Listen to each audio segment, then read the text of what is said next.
Nakuryente at nahulog ang isang lalaking umakyat ng poste sa Isla Puting Bato sa Maynila. Posibleng nangunguha ng tanso sa mga kawad ng kuryente ang biktima. Nasa frontline ng balitang yan, si Ian Suyu.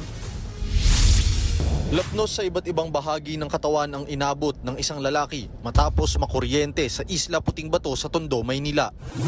Nangyari yan matapos umanong umakyat sa poste ng biktimang si Robert Madayag Jr. para manguha ng tanso. Laking gulat na lang daw ng pamilya ng biktima nang makarinig ng malakas na pagputok. At nang tignan nila, nakita na lang nila ang wala ng buhay na biktima.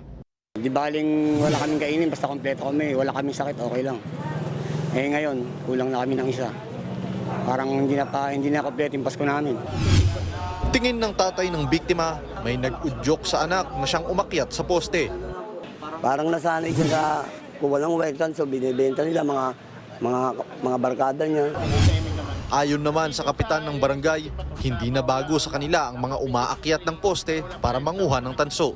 Talikit kami, nabis kami dyan na sinasaway sila at meron na kami nahuli dyan. Nagreklamo yung mga citizen doon.